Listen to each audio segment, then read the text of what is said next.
What up, everybody? What up, what up, what up? You got your Pablo t-shirt? Pablo t-shirt right there. Pretty cool. Pablo's retired. Are you? Just my wife just told me that Jack Squirick died. Y'all remember Jack Squirick? Everybody? Anybody remember Jack Squirick? So we got Pulverizer. Thinking it's going to be a Pink Floyd appreciation night. No, it'd be a Pink Floyd depreciation night, just like Pulverizer's portfolio has been depreciating for years because he's all in on, what are you all in on, Pulverizer? I don't know. What's done? All in on Chinese, there is a company that used to fall from China, SNP, whatever the China, Sino or whatever that is for China, whatever it is, petroleum. Sino or National Petroleum, SNP, and that I thought about buying it many moons ago, and I did not. And now it's basically in the pink sheets because it's a penny stock now. Crazy. That guy used to have like a 12 to 13% dividend yield, nuts, and it's non-existence anymore. It's crazy. Anyway, so we got Gordy from Tejas, we got Mike D from Delaware, we got Tom's in the house. Right on. I'm building a Baba position now. Is that getting killed? Right. We got I from Parts Unknown. Where are you, Pulverizer? Are you in the Philippines? We got Bruce, Brucey67. There's Bruce in the house. We got Sean from Ohio. 4 dead in Ohio. 4 dead in Ohio. We got one person on Facebook, and everybody else is on the 2 YouTube channels. Anyway, so Jackson, we got Vaughn in the house. What's up, Vaughn? Vaughn. So is Baba. Did that not do well? Where are my spectacles? I have my specs. Let's look at old Baba.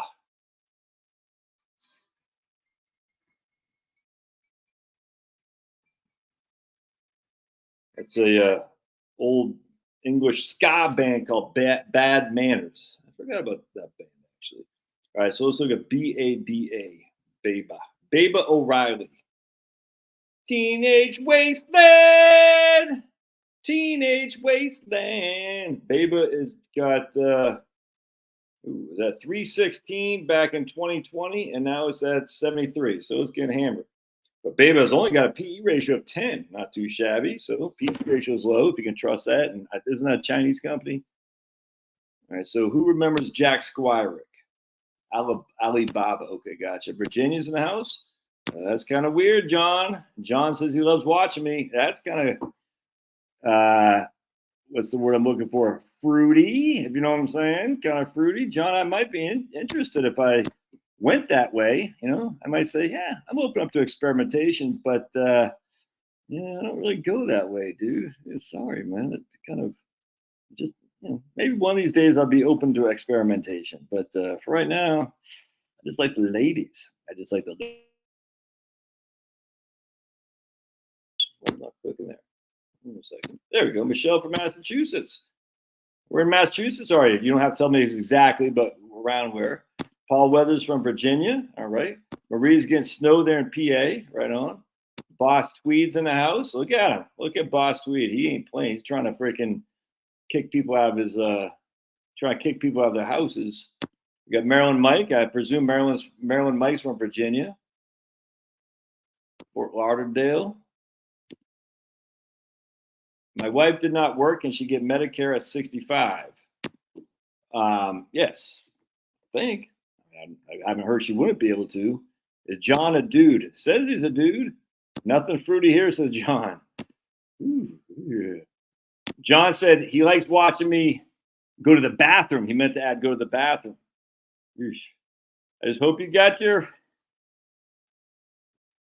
magnifying glass, John, if you know what I'm saying. Hope you got your magnifying glass. I'm part Irish, if you know what I mean. And the Irish aren't well known for being overly endowed down below, down in the private parts, if you know what I'm saying. Us, Irish mutts, we're not well known for that. So if you're going to be watching me go on the potty, I hope you got your magnifying glass. We got another PA in here. We got Silverbacks from Detroit. Let's go Lions, man. I'm hoping for the Lions. I'd like to see a Lions and Browns Super Bowl. Cape and Gloucester. I'm not familiar with Cape Ann. I'm familiar with Gloucester. My man Pete Martin from Pete Martin Painters lives in Gloucester. and I was in the Army with old Pete back many moons ago, and so I went to visit him 3 years or something like that in Gloucester. And we went to some breakfast place down by the water there. It's mostly just like working guys, like blue collar guys, cops and stuff like that.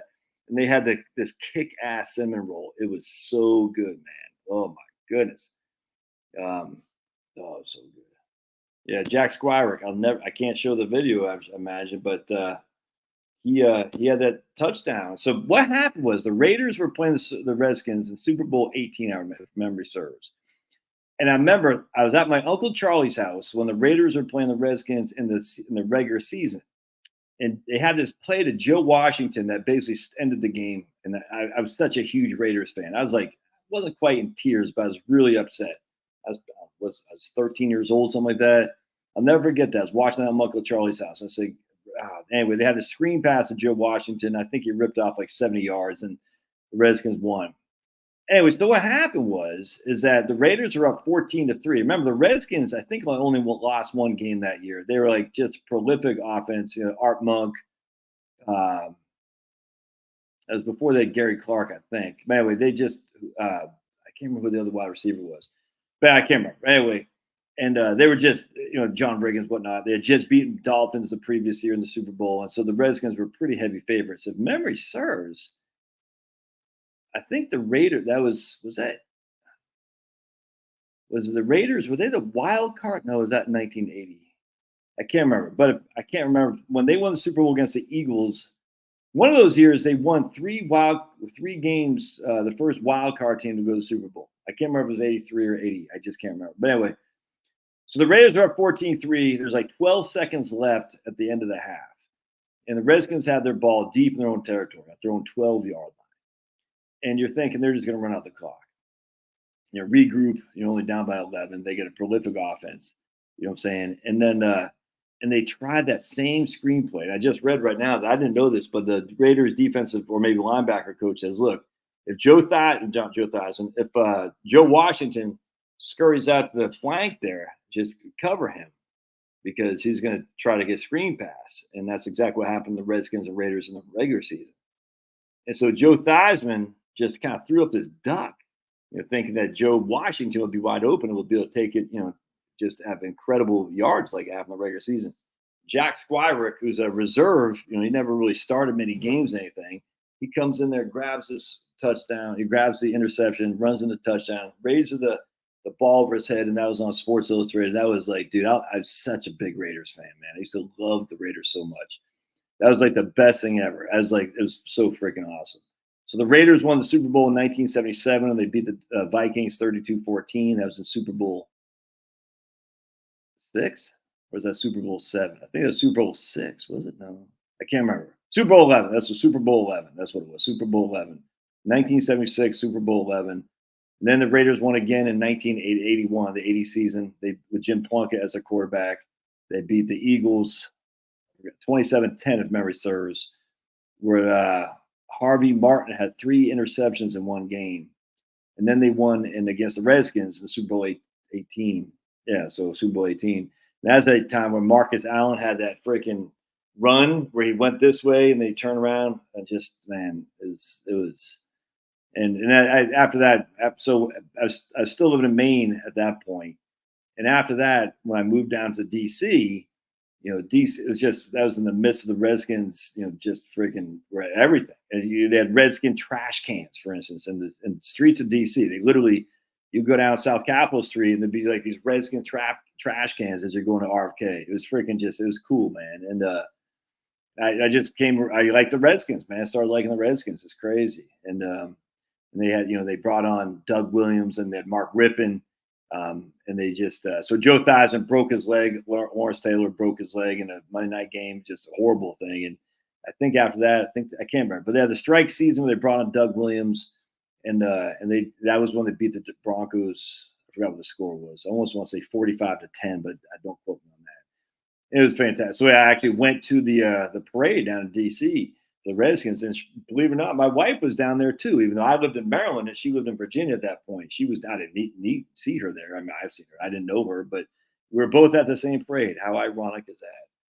Have I been drinking a lot? Yeah, not since 1997. Not since 1997. So we got LJS in Washington. Yeah, LJ from Pacific Northwest. Hand pink waving. Right on, LJ.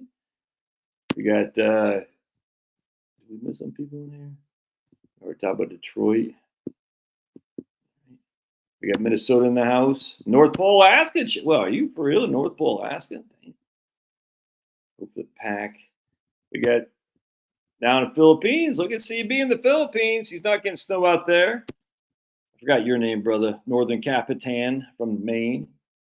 Good game about to kick off. The Colts in the so the 1980s Raiders were the first wild card. Yeah, I think they won. I think they had to go because in that was with Jim Plunkett. And what happened was, if memory served, that year they traded Dave Casper and Ken Stabler to the Oilers for Dan Pastorini, and I forgot, and I think what's his name? That white guy the Oilers used to have, the white receiver. I'm drawing a blank. Was the name was anyway. And I think they got those guys. Was that 79? That was an 80. I'm sure it was. And anyway, and Pastorini either got hurt and didn't work out so well, so they brought in Jim Plunkett, and just they made the playoffs like probably 9-17 or something like that. And they just they played the Oilers in the playoff, the first round of the playoffs. I'm almost positive it's at the Superdome, not Superdome, the Astrodome. They beat them, and then they beat I know they beat the Chargers in the AFC Championship game when Dan Faust and all that. Am I mixing those two up, 83 and 80? I don't think so. I think that was in 1980. They beat the Chargers. Anyways, it was crazy, man. It's just fun. All right. 1981. Tom Forrest, yep. Tom Forrest won both those Super Bowls in 1980, 81, 1980 season, 81, and then 1983. Hey, Denise. Was going down a UFO. Yeah, don't go down those holes, man. The whole UFO thing. Look, do what you got to do. That's fine. That right there it just bores me. It's cool. I get it if you want to do that. I just find the whole UFO thing seems too. It's just too man-made, if that makes sense. Like, just out of nowhere, we're gonna start talking about UFOs. Yeah, I don't buy that for 2 seconds flat. But I get it. Jeff and I are brothers from another mother when it comes to conspiracy mindset. But I don't know. That just seems too blatantly obvious that they're trying to pull a trick on us. I think one of the holes you should go down, Jeff, I don't know if you've done this, is the Stephen Hawking hole or the Anne Frank hole. Those are fun black holes to go down for sure, or rabbit holes. Because there's no way Stephen Hawking is who they say he was. Just no way. I've said this before, and I'll say it again. So Larry Bird is interviewing Stephen Hawking back in like 1980 or 1975 or something like that. It wasn't the real Larry Bird, but it looked just like him. And Stephen Hawking just sounded like Chewbacca. And Larry Bird is like, he said he got into physics at 9 years old. He started building models. He wasn't very good with his hands. You're like, there's no way he said that, dude. No way. No, I'm sorry. No. That's so stupid. And now the whole thing with Stephen Hawking is supposedly he was on Jeffrey Epstein Island. I don't care. There's no way that guy. Come on. It's so stupid. You're sitting there thinking, and the guy says, "Oh, he said this is in 1970s." You're like, no. Come on. It's silly. Fort Worth, Texas. We got Iowa in the house, right on. All right. Moscow, Idaho, checking in. It's got to be getting good. Naranjo, J&B Orange. That's what Naranjo means. J&B Orange, right on. Snowstorm as we speak in Connecticut, staying in with the Milky Ways and double stuff. Oh, it can't go wrong there. Andrew's getting rain in northern. Earl Campbell is a beast. Yeah, Earl Campbell crushed. Stabler did have a good year either. Did not, I think you meant to say. Did not have a good year either for you guys that year. No. I know Stabler did poorly, and I think Dave Casper did too. It was just weird seeing Ken Stabler. I remember I met members like this yesterday. I was still at Peaks Island Elementary School. And I heard about the trade. I was like, oh, man, do I got to start liking the Oilers now? Because Ken Stabler, Dave Casper, you know what I'm saying? They were, they won the Super Bowl in 1976, the 77 Super Bowl for 1976 season. I was like, man, I don't know if I want to like the Oilers. You know what I'm saying? And I'll never forget. It's like, do I follow the guys or I follow the team? And that's where I said I'm still going to follow the team.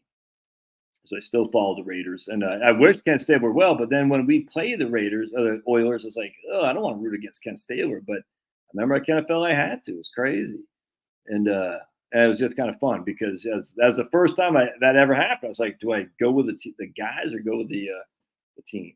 We got Ted's in the house from Maine. Yeah, Stephen Hawking. Yeah.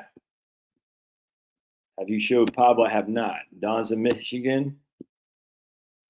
Hawkins is married twice. I'm still working on 100%, man. New Hampshire, I guess NH Jeff is New Hampshire. New Hampshire. Oh yeah, Hawking was a clown, big time clown. And even that guy, look, I mean, what he had ALS. I have no idea what the average age for his life survivorship for ALS was, but I don't think I think the whole thing's just fake. What I'm saying, I think the whole thing's just fake. They needed a guy like who was disabled to advance the anti-God stuff. You know what I'm saying? It's because no one will listen. Like Neil deGrasse Tyson's a fool. We all know this, but no one will listen to any normal guy saying. I mean, maybe they listen to Sam Harris or something like that. Those people are silly. But they needed a guy with obviously discrepancies or disabilities in order to advance the thesis that there is no God. Stephen Hawking's great mind somehow solved. I mean, just is so dumb because no one would listen to him otherwise. But the fact he's in a wheelchair and he can't speak, he's got ALS. Come on. Hey, 100% there, Jeff. If you want to be taken seriously, not just with the odds with the ladies, but the odds with science, put yourself in a wheelchair and talk like Chewbacca. That's not making fun of the guy. The guy literally talks like Chewbacca. It definitely is all just it's silly.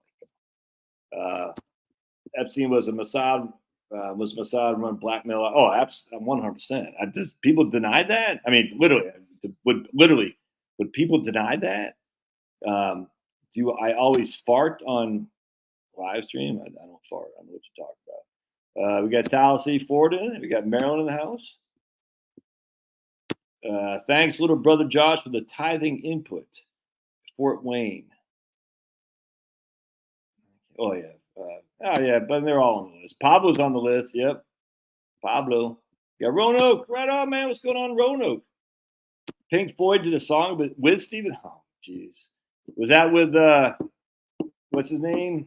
The bad guy. What's that guy's name? Like, is it Gilmore? Is the bad? No, who's the other guy? Roger Waters. Was that with Roger Waters? Did Pink Floyd really do a song with Stephen Hawking? A song with Stephen Hawking?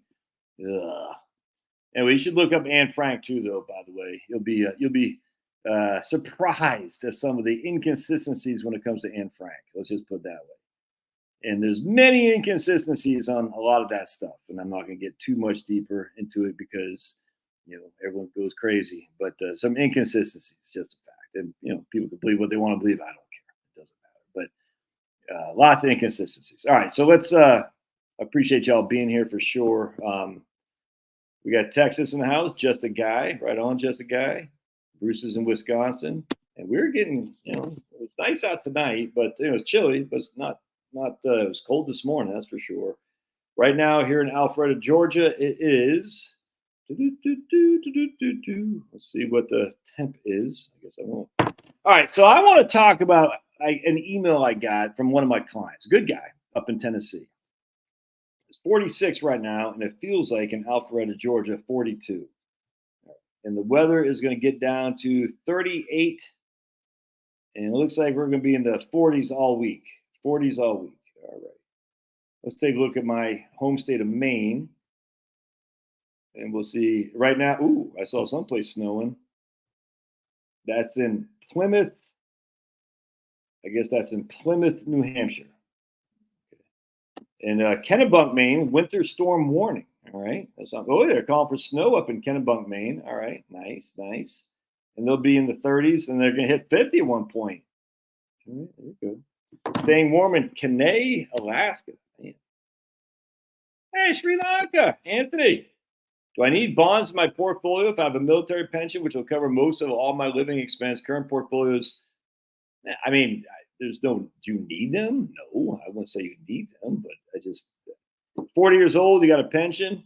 Question is, if you got separated from service before your pension kicks in, would you have liquidity? Do you have the G fund and the TSP? I mean, it's always about where do I get my cash from if things go south. I mean, that's always what it is. Where do I get my cash from if things go south? Always remember that, guys.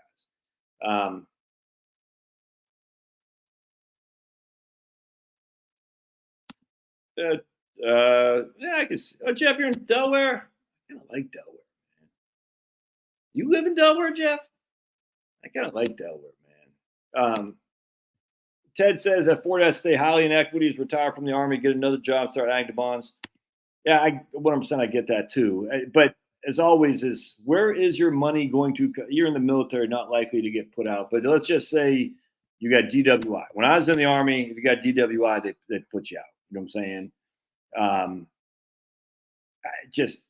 It's one. So if you got put out for whatever reason, where does your cash come from? Where's your spending money? That's always the issue. All right, we got EP. When you suggest 3 years living expenses in your cash barbell, you also suggest saving 1 year of cash before retirement. Is that included in the 3? Yeah, I like 4 years actually. So 4 years would be what I'd like to have for sure. And like kind of going back to what the other guy said, Anthony Nelson. Yeah. I mean, the idea is, again, it depends on the stability of your work. If you got a stable job, you probably don't need 4 years of cash. But if you're retired, well, inherently you don't have a stable job. As such, where does your money come from if things go south? I want to be very clear there. Where does it come from if things go south? And if it comes from stocks, you could be SOL, just like what happened in 2000, 2001, 2002, 1973, 74, 2007, October to March 9th of 2009.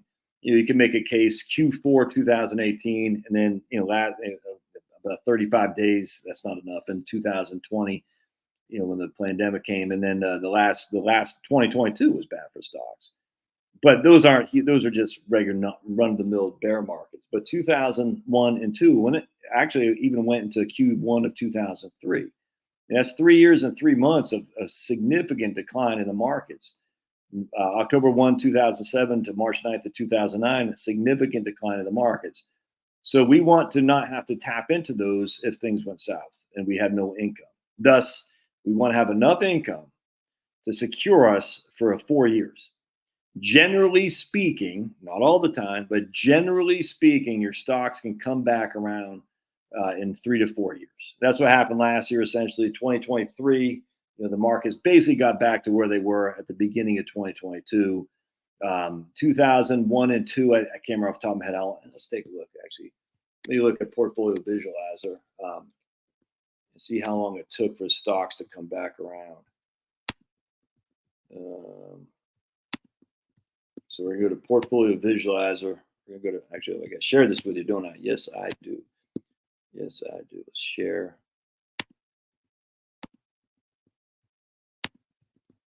All right, so we're just going to do VOO in 2000. And we're not taking any distributions out, mind you, because we're going to put 100,000 Schmackaroonies in this. And we're going to go to VOO. Actually, VOO might not have been around back then, so we're going to go to VFINX. And we're going to see how long it took to get back to even in 2000, right there. So we're going to see. So we started with 100,000 Schmackaroonies. We fell to right there at the end of Q1 of 2003, we fell to $59,000. How long did it take us to get back to 100,000? It took us about 3 years to get back to 100,000 bucks. Yeah, right there, about 3 years. All right, so now let's look at 2007. All right, and this will be again the S&P 500. And we're going to analyze. It took us. So we started 100,000 bucks. We fell to 54,000. How long did it take us to get 100,000 bucks? Right about there, about 3 years or so, from 2009 to 2011. Yeah, so there you go. So that's why I like 3 years. And one of those years is your current expenditures, and 3 essentially to hold the so that we're not getting flooded by selling money out when the markets are way, way down. And if you can survive those times, you're going to be fine. I mean, look, I can't guarantee you'll be fine, but if you can survive those markets, I got to come over here, get the water. When everything's going to hell in a handbasket because you got a bunch of cash, you're going to be okay. Now, you're also probably not going to lose as much sleep at night because you're not going to be freaking out about, oh my goodness, I'm going to run out of money, Myrtle. Oh, run out of money. You won't be like that because you say, I got 4 years of cash. And people say, well, how about 1929 and 1933, Josh? I'm like, yeah, but what was happening in 1929 and 1933?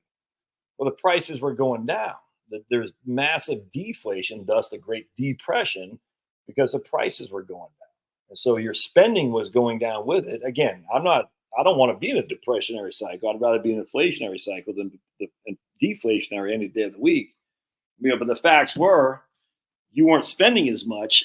And so you could, it's not the same scenario as it is now, where we have an inherent declining of the purchasing power of $1 bill. People miss up. They say, the dollar, it's just reading some libertarian guy today, the dollar's declined 96% since 1913. The Federal Reserve, like, oh, who keeps their money in a dollar bill? It's the weirdest thing to me, man. The dollar in of itself, if you had a dollar in 1913 and you had a dollar today, it'd buy you 96 or 4 cents. It'd be worth 4 cents in purchasing power. All you have to do is put in T-bills. You put in T-bills, you're fine. You're keeping up with inflation. I don't understand. Like, it's the weirdest thing to me. I don't understand how people don't get this.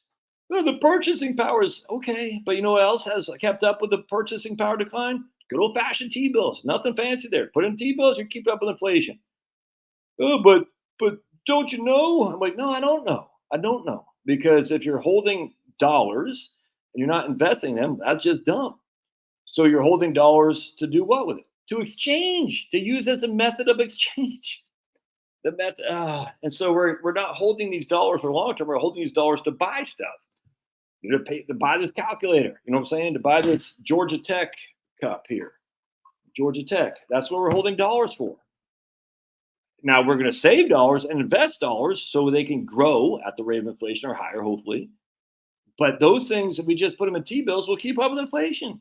This isn't difficult. And everyone wants to freak out. They want to listen to, what's the guy's name? Harry Dent and Peter Schiff and all these guys. I don't hate these people. I'm just like, Stockman. It's like, I'm trying to show you guys something here. I read this again. Because people always will use Weimar Germany. I don't have my freaking glasses. Hold on a second. I got to find my glasses. I need my glasses so I can see. Did I leave them upstairs? Oh, there they are. Sweet. Sweet. So let me just read you again. As I've done before, I'll continue to do to keep the inflation fearmongers away. All right?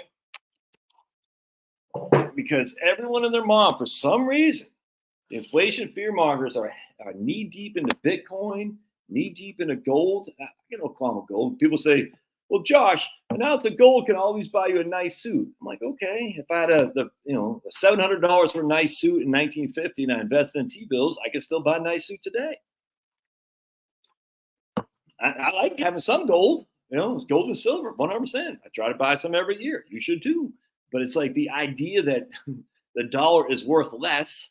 Inherently, it's worth less. It's not worthless. It's not trash. It's worth less because there is an inflation. That's the point. They want you to not hoard the money. They want you to consume it, to exchange it, to increase the velocity of money, which in modern economics, which I don't necessarily appreciate, but that improves our GDP because GDP is based on consumption, personal consumption expenditures, what you and I spend. 70% of GDP is based on that. It's just that simple. So if you're keeping all your money just freaking in your back pocket, it's not being sent out in the economy, which means there's no velocity of money, which means it's not being spent. And if we want growth, in terms of modern way we look at what growth is, we want you to consume that money by moving it. And you're going to be encouraged to move it if the price of the dollar drops relative to what it was last year. As long as it drops in a slow, steady way, you're well prepared for it. And if you don't spend that money because you have more, you say, okay, I'm going to invest it to keep up with inflation. Well, by the way, your house too keeps up with inflation. Isn't that weird? The place you live, the place you call home, Magically, it just has grown with the value of inflation. Shocking that. Anyway, so this right here again, as I've read this before to you, fiat money in France by this guy, Andrew Dixon White, in the 1890s. And I just want to show you again. Let's see. I want to show you page, let's see, page 49, what I got here.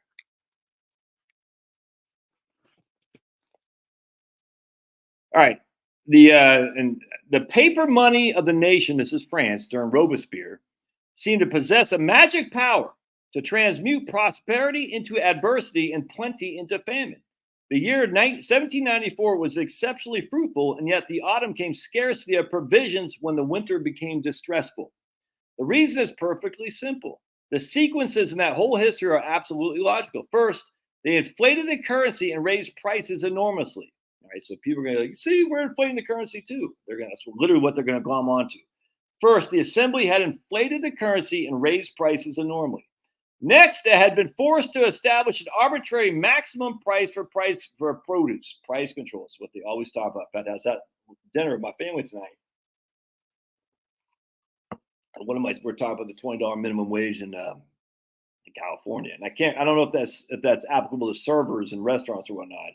But one of my kids says, well, that's, we should have a minimum wage for a living wage. I said, well, define what a living wage should be. Enough to afford a house. I said, well, define what affordability of a house is. A place you could rent. I said, is that $2,000 a month, $3,000 a month? How much? You got to define the affordability. How much is an affordable rent? And he was kind of perplexed. I don't really know. I said, yeah, see, that's the issue. And I said, well, who would make that decision? He goes, the government. I said, don't you find that a little bit frightening that you're going to put the decision, the government, to define the affordability? Do we really want the government saying what is affordable and not? Because affordability is different for each individual person. Each individual person thinks something's affordable different than somebody else does. Just a fact. And it's all based on value. I have a value for a less affordable house that you might find is too affordable. You see what I'm saying? Or too expensive. Whatever it is, it's all based on value. And that's where this is where the economics mainstream has gone off the rails. All this econometrics and equations and stuff like that. Value is what drives things, man. And your personal value is the only thing that matters. The government cannot dictate a value. So $20 minimum wage, and if it is applicable to servers and bartenders and stuff, they're going to get their tips are going to get just destroyed. And where they make their money is in tips. So the government think they're doing something good, and it probably doesn't affect these people because that would be a huge pay cut for these people. But I don't know. But I said, just think about it. No matter what, though, the cook in the back, the bus boy, all these guys are still getting $20 an hour, which is what's going to do the price to go out to eat in California. It's going to make it go up, which is going to make what happen? It's going to make the ticket that you get, the bill that you get higher, which is going to make you have to do what? Pay a bigger tip because your tip is based on the total bill. All right. So now what happens? Either you're going to say, yeah, I'm not paying that. I'm not paying a bigger tip now because the only reason the bill is higher is because of $20 minimum wage. So I'm going to reduce my tip to the servers and to the bartenders. And that's where their primary source of income comes from. Or I'm going to go out less. People just don't bite the bullet. They don't say, I'll take in the chin just so, Gavin Newsom can feel good about himself. It doesn't happen like that.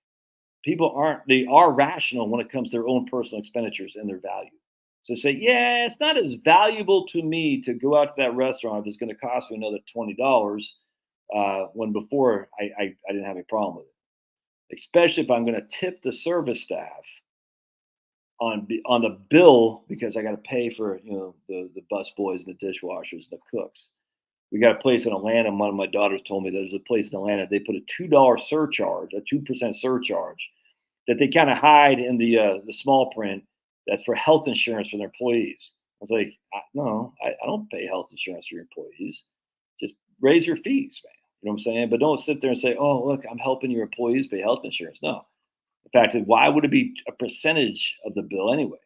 So if I have a $500 bill, I'm paying more for the health insurance, which is a fixed cost, than some of the $50 bill. What the hell's that about? So you're disincentivizing people to eat at your restaurant because there's a fixed cost for the health insurance, but you're saying the people who have a bigger bill are going to pay more for the health insurance. That's a fixed cost. That's. I mean, they can do whatever the hell they want. It's stupid. I'd never eat there because it's silly. Now, on the other hand, if they just said, hey, we're going to increase the prices. I can say they want to make more of a profit. I say that's fair enough. I can choose if I want to eat there or not. The same thing as with the stupid health insurance thing. But don't couch it like, oh, we're so. I mean, all liberals like, look at me, I'm so righteous. Stupid. Now let's keep reading.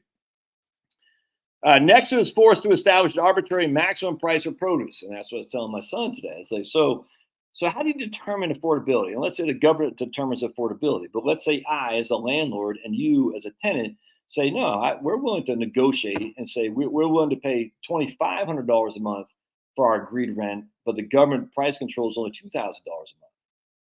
So how should the government deal with that?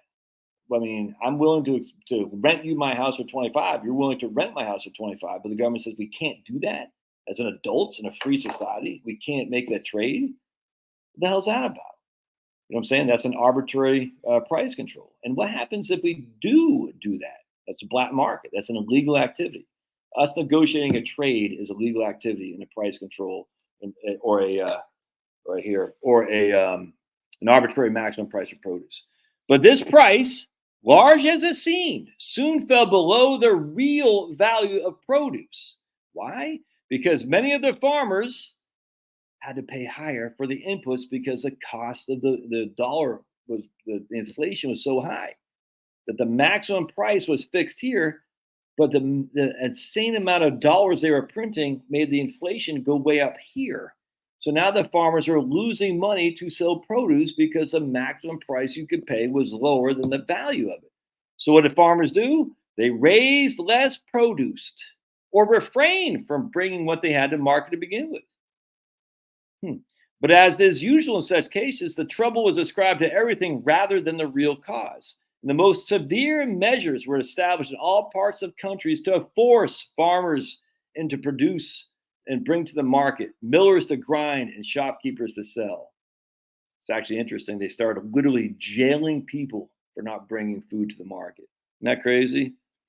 So here we go. The issue of paper continued. Towards the end of 1794, there were 7,000 million in assignats in circulation. All right, at the end of 1974, there's 7,000 million assignats in circulation. By 5 months later, the circulation was increased to 10,000. And by the end of July, it was increased to 14,000. So M2, if you think about M2, the M2 increased 100% in 7 months' time. Isn't that crazy? And the value of 100 francs in paper fell steadily, first to 4 francs in gold, then to 3, then to 2, then to 1.5, then 1/2. So they increased their M2 100% in 6 months' time. We haven't come anywhere near that. Not even close. Not even close. They increased the M2. Isn't that nuts? Yes, it is. And we'll go to page 53 here if you like this.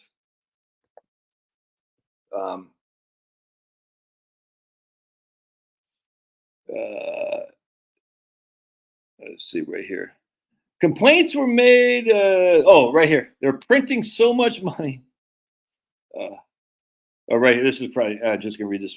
Before the end of 1795, the paper money was almost exclusively in the hands of the working classes, employees, and men of small means, whose property was not large enough to invest in stores of goods or national lands. Financiers and men of large means were shrewd enough to put much of their cash, their assignats, into property and objects of permanent value. This is how the poor always get screwed by heavy inflation. Because you get the money before it's lost of value, you can go buy real estate, you can go buy gold and stuff like that. Then once it gets into society, the price has gone way up. This exactly what happened during the coronavirus stuff, by the way. The rich got richer. There's just no other way around that. Because they had access to the money first. They had access to the money first. And as such, they were able to buy stuff, real estate, perfect example, before the money fell into the society and it brought it up. So they were able to buy a house for $350. Now the house is the same worth as $400,000. But you are holding less value because you don't have the same purchasing power as those guys did. It's always that way.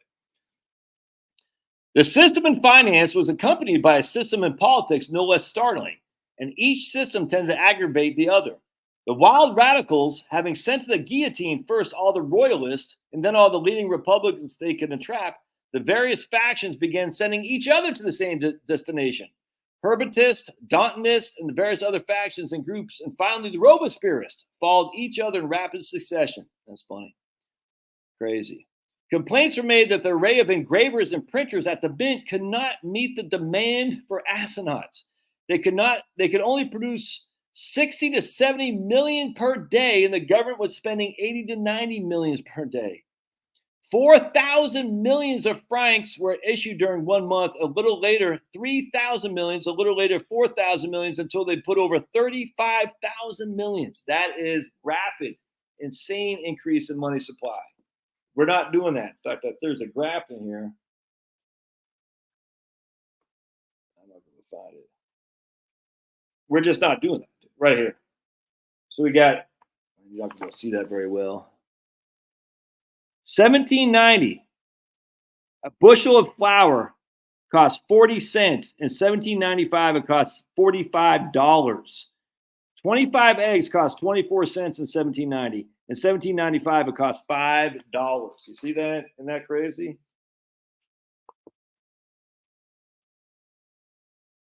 But these prices about the middle of 1795 were moderate compared to those which were reached before the close of that year and during the year that followed. Perfectly authentic examples are such: a pound of bread cost $9, where before it just cost a couple cents. Isn't that crazy? A bushel of potatoes, $40. A cartload of wood, $250. So much for the poorer people. Typically, of those esteemed wealthy, may be mentioned a manufacturer of hardware who, having retired from business in 1790 with 321,000 livres, found his property in 1796 worth 14,000 francs. Man, crazy. The luxury and extravagance of the currency gamblers and their families form one of the most significant features in any picture of the social condition of that period. They talk about this guy, Paris and a few other great cities, men like Tallien of the heartless, debauched, luxurious speculator, contractor, and stock gambler class had risen above the ruins of the multitudes of smaller fortunes. So basically, that kind of mass inflation destroys just your ability to just slowly build wealth. It's all about gambling. That's kind of what Bitcoin is. 100% it's gambling. It's all about speculation. It's not about investing. It's gambling. Why do you think they're pushing gambling so heavily? Every NFL game, my son knows, he goes, man, they're just all this gambling. It's crazy. NFL, NBA, it's all gambling. Like half the commercials about either pharmaceutical crap or gambling. It's crazy. Because that's also, I mean, we got Georgia Lottery, which allows my kids to go to Georgia tuition free. But what happens is it's all gambling. It's not based on your ingenuity. It's not based on just stick to itness. It says, I want a quick dollar, because they want to separate you from your dollars, man. That's what they do. And so they push porn, they push gambling, they push all this stuff so you can get a quick fix, as opposed to due diligence, work steady, keep your head down, work. Anyway, so this is in France, all right? That we aren't doing that. We're just I've showed you before, but I'm not going to do it today. But I've showed you before the increase in M2. It's not even anywhere. It hasn't been. If you log it, where you can look at from percentage increase from the previous year, it's just not that big deal. It's a slow but steady decline in the purchasing power of a dollar bill. That's 100%. And if you're going to hoard your dollar bills, and you're right there in your safe box, your fireproof box in your house, it will buy you less 10 years, 20 years, 30 years from now. The slow, steady decline, though, increases velocity and also makes you do what? It makes you invest as well. It's just a factor. And so people want to scream bloody murder about this. They're wrong. So all right, let's keep going. I don't know why I've got that tangent. All the lunatics clean their shells for Stop and Shop for 6-inch. Yeah, but you can't blame them, man. You can't blame them. They, just people don't know. I mean, I think at the end of the day, how many people actually have 3 days of supplies? I don't think very many, that's for sure.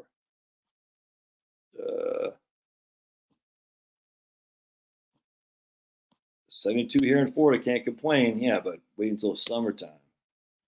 Now, what's singing again? Josh is prepared. Singing, hey, Penelope! Why such a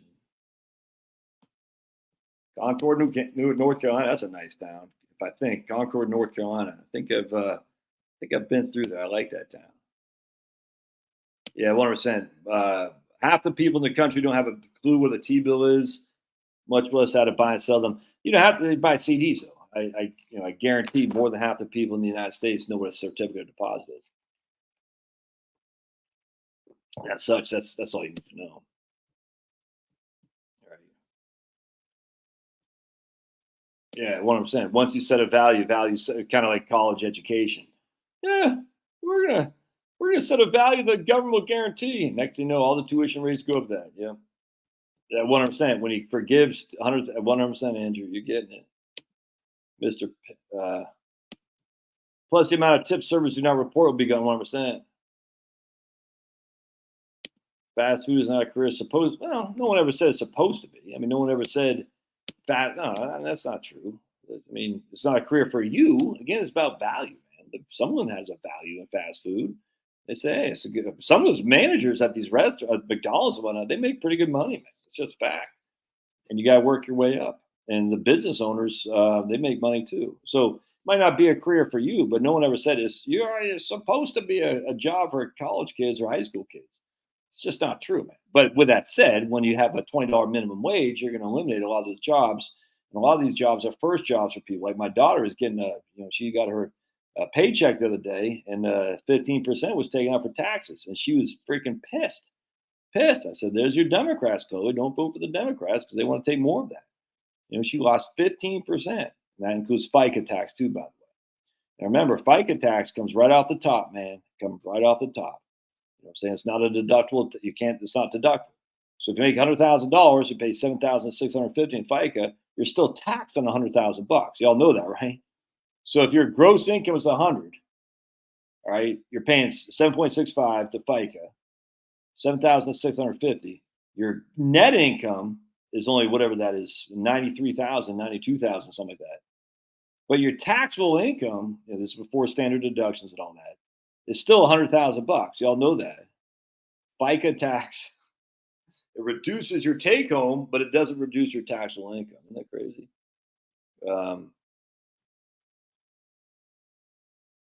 Treat myself. Yeah, I gotta get frugal. We've spent a lot of money this last month, man.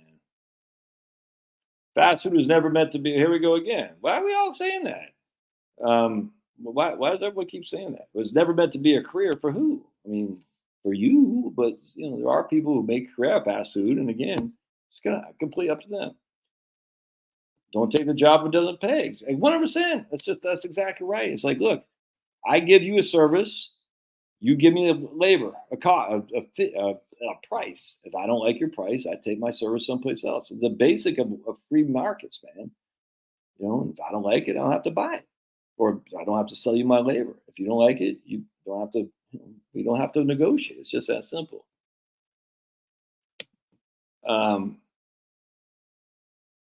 California is going to start charging for utilities. I think what's going to probably happen, charging based on person's income. Yeah, it's stupid. So again, another reason to be poor on paper. Again, so right now, everything I got's in a Roth. You know what I'm saying? So when I stop making an income, it's going to be my Roth, my Social Security, and whatever brokerage account I got. What they're going to do at some point is being on assets, though. You can see that a mile away. They're going to say, because just like Obamacare, if it's all based on income, they're missing a significant reservoir of tax money. If you put it on assets, that's a whole different story. But it is complex to figure out what the asset base would be. What is Josh's assets? You know what I'm saying? What, just your house and your retirement account? I mean, is that, freaking, we got some chairs over there. They're part of my assets, my net worth. I don't know how you figure that out. But that would be, that's where the reservoir of taxes are, and assets, not income. But on top of that, you can say, look, income is where people are working, where they're making the money. When they're not making much money, their income is lower, even if they have assets, because they're retired. So basically, we're going to give retirees a break. So that kind of makes sense. But generally speaking, if you want the real tax revenues, assets, I actually wonder if they're ever going to start taxing. If they're ever going to start, the utilities are not going to allow for solar net metering. I was just emailing this lady back and forth today who got a big solar array off grid, actually. So she has two She has her electric tied, and it's not grid tied solar array. It's literally off grid, but she's still tied to the grid. They're not. So a lot of people have solar panels, but they don't have a battery bank. And it's amazing to me how many people think, "Oh, I got solar panels. I'm off grid. What's your battery bank? I don't have one." Well, you're grid tied. So you're saying you don't use any electricity when the sun goes down. If you don't have a battery bank and you still got electricity, you're inherently grid tied. That's the vast majority of rooftop solar is grid tied. And she was saying that the utilities are trying to pass legislation. I can't remember what state she lives in, where they not going to do net metering anymore. And I said that's coming. Just kind of like electric vehicle owners, they don't have to pay. They don't have to pay a tax like we have to pay. We have a gas tax to fund the roads and whatnot. It's going to come. I mean, the subsidies for rich people for the electric vehicles and for solar, it's going to come to an end because just the facts are the only people who benefit from mortgage deduction, from solar, where you got net metering and whatnot, basically being paid to send power back to the grid that the utility doesn't need. And then electric vehicles, that's all rich man stuff. And these guys are being subsidized heavily by poor people. And it's just a fact, man. Because very, very few people actually itemize. And as such, they're not getting mortgage deductions. They're just not. Very, very few people, poor people or middle class people, have solar panels tied to the grid where they're selling energy back into the grid. That's not happening because it costs a lot of money to build that array. Very, very few people, when it comes to this, poor people have electric vehicles. So it's going to come, man. I like coins. I'm not sure what the difference coins or bullion. So I like I guess the bullion, would that be? I don't know. I just have coins. That's why I got coins. I'm not sure the difference, Ted. So is a bullion? I mean, is a coin like a quarter ounce, an ounce, whatever that is? That's what I have. Yeah, of course they want UBI because they know they don't have to work. Yeah, it's crazy. I've always wanted to see seniors gamble. Oh, and now they got right here in Georgia. They're advertising like hell these Harris casinos and all. It freaking pisses me off, man. Because they have this one guy's like, I made $25,000. It's such an evil thing. This gambling. It's so freaking evil. It's just like they got the lady, a pretty lady in a sparkling dress. I was like, man, you go these places, you don't see that. You see just a bunch of old people that are just addicted to the sights and sounds, the dopamine rush, and every now and again they'll get a bone. But there's a reason why these casinos can advertise. It's freaking disgusting. They say, oh man, I made 100,000. One guy said, I made 100,000. Anyone can win. That's what they say. Anyone can win. Anyone can win the Powerball. Should you play it? No.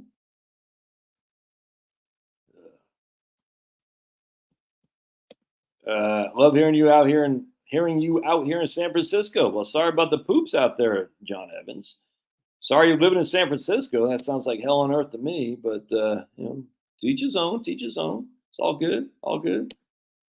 Thank you so much for opening eyes that you don't need as much to retire as you think. Every retiree I know wishes every retiree I know never wishes they stayed at their crappy old job anymore. 100%. Financial illiteracy is one of the tragedies of our time. There are plenty of tragedies of our time, LJ. But man, X-Mana here in Florida. We got Frugal X-Mana. We got Manor in Texas. Concord, North Carolina is just up the road from Charlotte, said Jeff. Oh, Jeff jacked. Jeff's on the juice.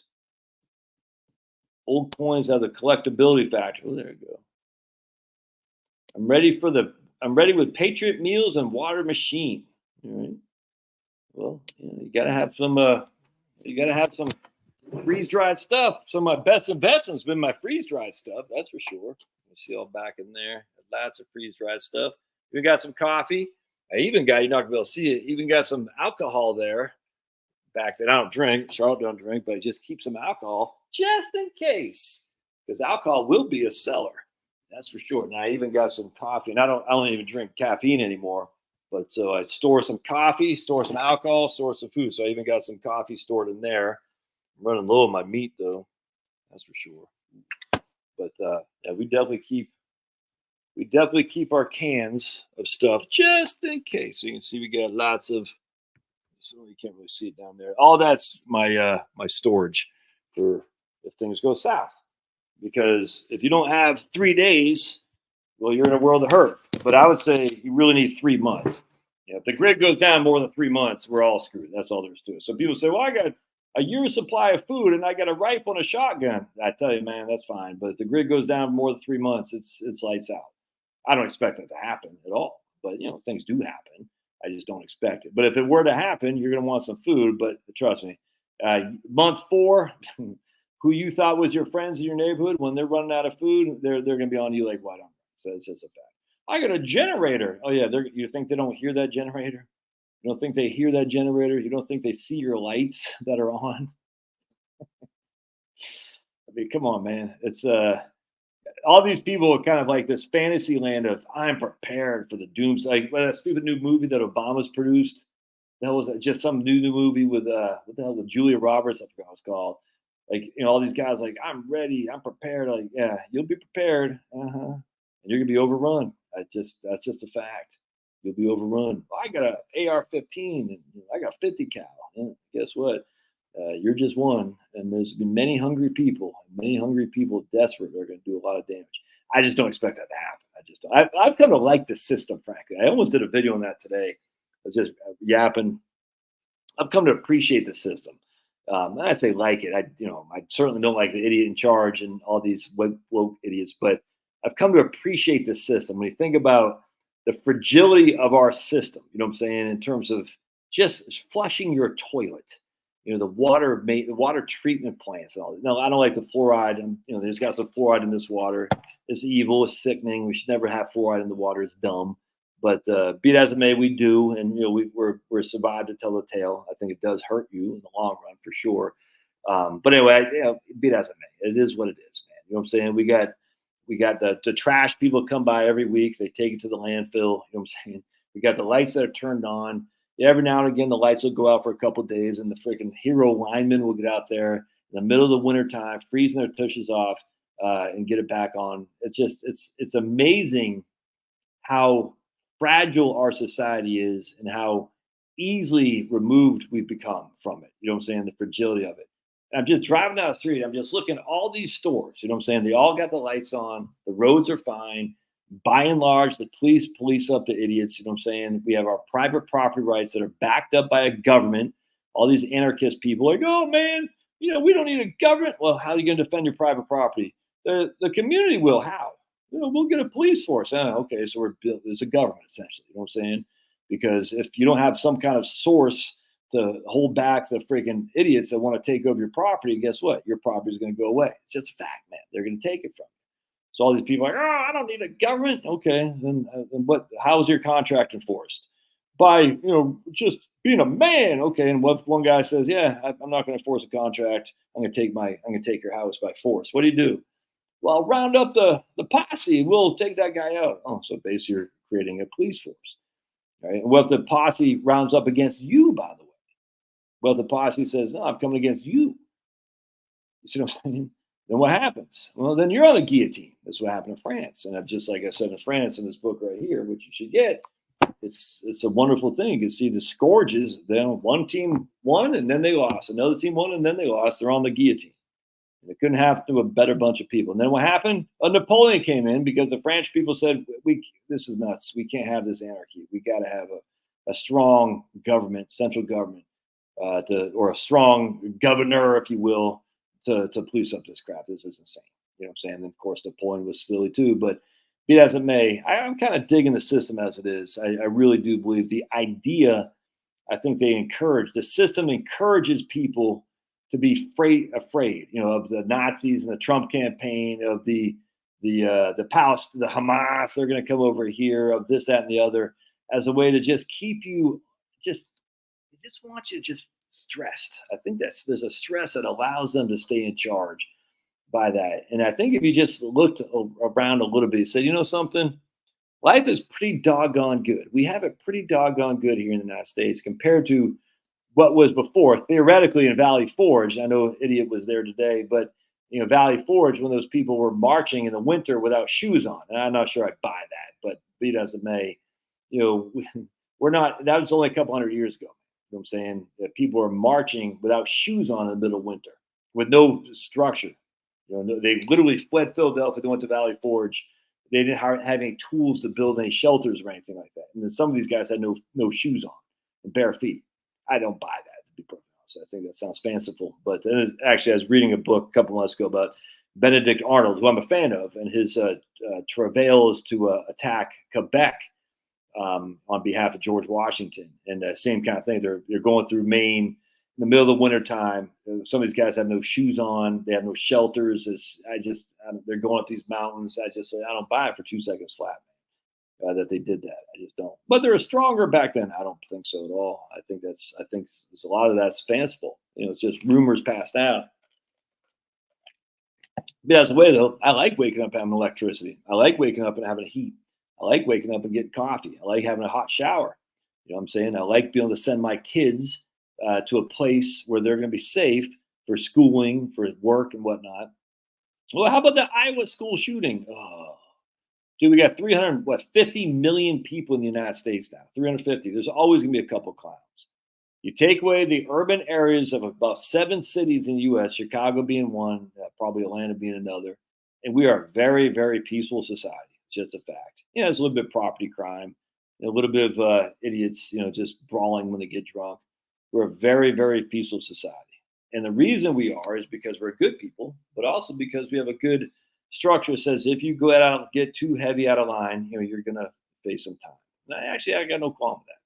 You must be a big lib, Josh. No. I don't want bigger government. I don't want more laws. I just think I respect how hard it is for this society to function in terms of just the day-to-day stuff we take for granted of. And I'm just, God bless, man. I think it's great. Let's say a prayer. Heavenly Father, I just thank you, dear Lord, for providing this abundance of our lives in the United States. We have heat, we have clean water, we got hygiene, we got all the nutrients we could possibly ask for, we got all the food we could possibly ask for, so much that we're a obese society. And Lord, we're safe. The elements are just right out that door, and yet we're free from it. It's amazing to me, Heavenly Father. And I just am grateful for your largesse. And I pray that we can avoid affluenza and recognize just how much we rely on you to allow this to happen. Because it could change any given day for whatever reason. And let's just be grateful for what we have right now and always glorify you for what you provide us. And remember, to whom much is given, much is expected. We pray in Jesus' name, amen.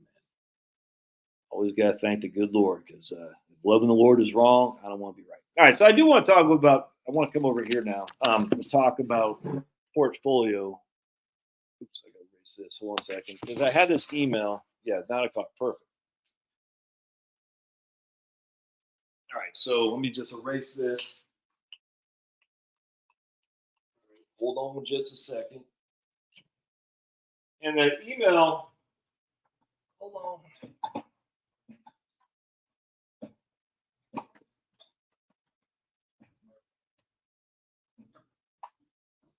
Let that dry up a little bit. All right, so my man's email was interesting. He had a couple. He had a couple funds that were way up. Let's actually see what we can find here. I want to go to Vanguard, and we're going to show you.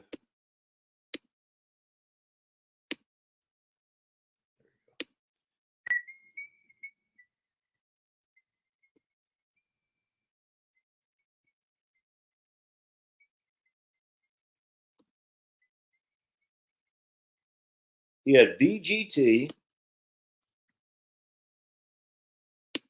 which was way up.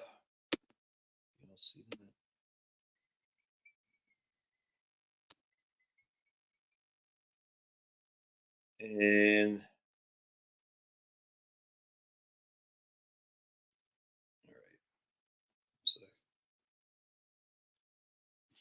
all right, so right here, this guy's up 52% last year for 2024. 2023, 52%. This is the Vanguard Information Technology Fund. It's up 52%. All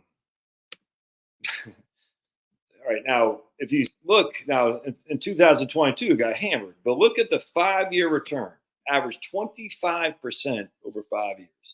That means it basically doubles its money, if that makes sense. All right, so remember the rule of 72 divided by 25%.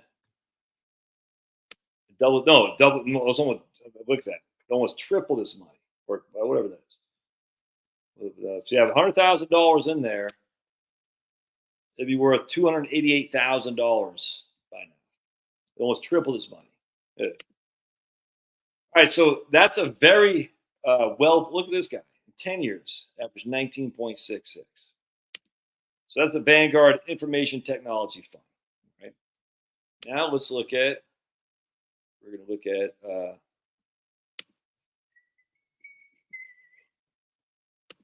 what's the long term? VGLT, is that what it is? VGLT? I think that's it. Is that VGLT? Long term? Yeah, right here. Let's look at Vanguard Government Long Term Treasury Fund.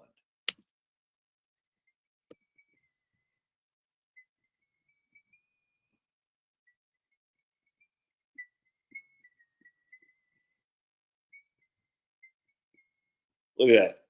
5 years, it's lost 1.39%. 1.39. 10 years, it's averaged 2.21. Not even beating the rate of inflation. All right. Let's look at Wellesley Fund. BWELX. That's Wellington. I'll look at Wellington. That's fine. Right there. All right.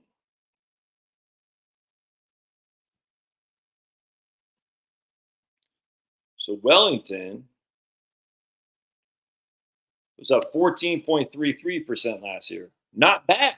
Not bad.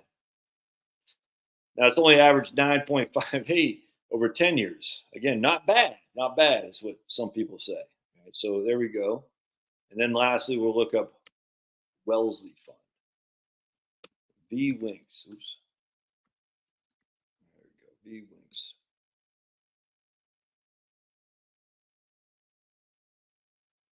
To get rid of the, we'll look up this guy. All right, so here's Wellesley, which is about 35 to 40% stocks and the rest in bonds. All right, so here you can see it's only averaged 5.48 over 10 years and only up 7% last year. And look at it, 3 years only averaged 1 point. All right, so why do I share that with you?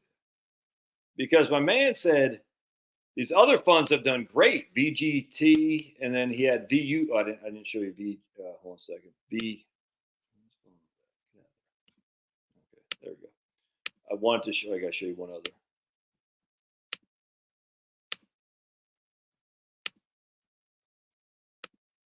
You got to go to VUG.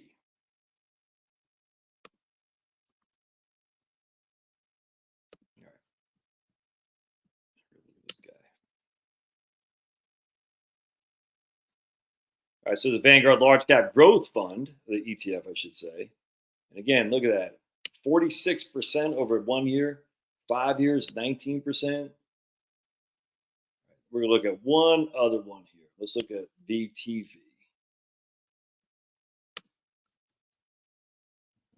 This is the Value Index Fund.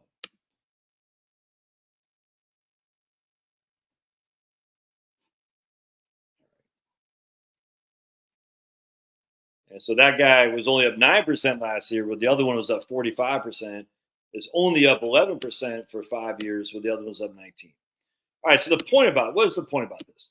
So his question was, and he had another a bond fund, I forgot what it was. But anyway, the question was, should he just drop Wellington Wellesley and just stick with the growth stuff? It's not quite that simplistic, but I get questions like this a lot. In fact, I saw a comment, I bought Wellington on your recommendation. I'm still down. Like, well, everything was down in 2022.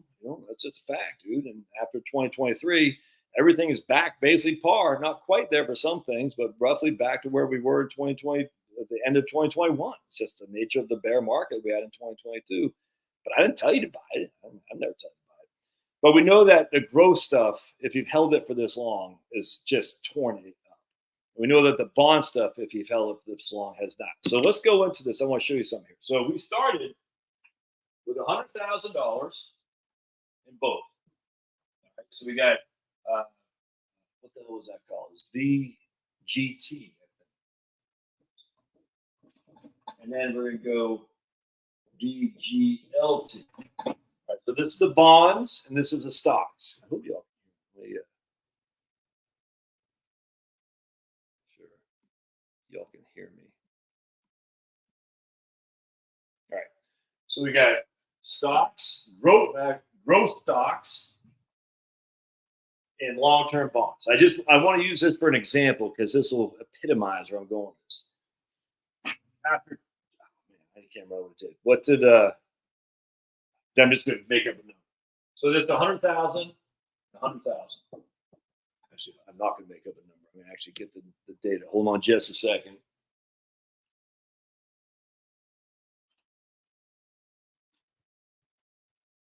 So we know that the bonds only up 2% a year. So $100,000 is our present value. 2.02 is our interest. 10 years. So the bonds grew to 122. 122. All right. Yeah, you can see that. Okay, good. Now, what did VGT do? I forgot for 10 years. VGT. Let's see what VGT did for 10 years. Hopefully it's been around for 10 years. I think it has. VGT over 10 years has averaged 19.66%. Dag-ums, 19.66%. So VGT, we put $100,000 in there, 19.66 be worth $601,000. $601,000. All right. Again, this is just an extreme example. We got long-term government bonds, and we got international information technology. Now, what do you think? What should you do in this case here? What should you do? Well, what you should do is you should take some gains from here and move into here. That's just basic rebalancing 101. What do people think about them? Hey, James! There's my man James in Florida. James, he's very upset with FSU. He said, FSU, you didn't even try. You didn't even try. James is a Florida State fan. Actually, James, you go up for Michigan or Washington? In fact, who you guys got? Washington or Michigan? Anybody? I'm a hard time not going for Michigan just because I like when the Big Ten does well because it shuts up all the doubters. Because down here, it's like SEC, no one else comes close. But they hate the Big Ten because that's the only close conference. But I like Washington. I'd like Washington to win. I just think it'd be kind of cool. But in some ways, I'm still thinking, man, I got to go for a big Michigan. Did you guys know? Apparently, I don't know this to be true. I saw a video.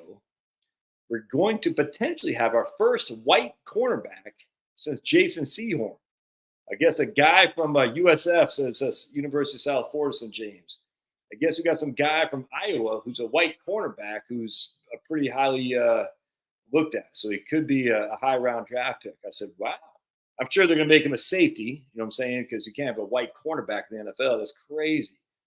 But tell me that's not pretty cool. We need a white cornerback because you can't tell me in the whole of the United States, not one guy can play cornerback in college football and then go on to play cornerback in the NFL. Not one guy since Jason Sehorn.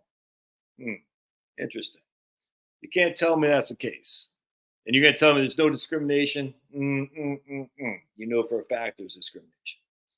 So I'm very much hoping that this guy from Iowa gets a high draft pick, and I hope he doesn't break his ACL or something like that. I hope he can play to get some more white cornerbacks, because now we got Christian McCaffrey, white running back, and he's killing the league, killing it, man, killing it. Hopefully there'll be some more white running backs. I think the running back from Missouri is a white guy too, as a matter of fact, and he was tearing up the SEC as well. So I'm looking forward to seeing some white cornerbacks and some white running backs get more playing time. Seems like there's been a little bit more of a white running backs lately in the last couple of years, which I like to see for sure. So very interesting to keep looking at that. We shall see. Yeah, feel the exact same way pro Big Ten because SEC, but hard not to like the Huskies and 100%, man. I 100%. Speed determines the cornerback spot. Does it? So if that's true, that means all the white guys are slower than the black guys. Is that what you're trying to say, Celtic Spirit? All the white guys.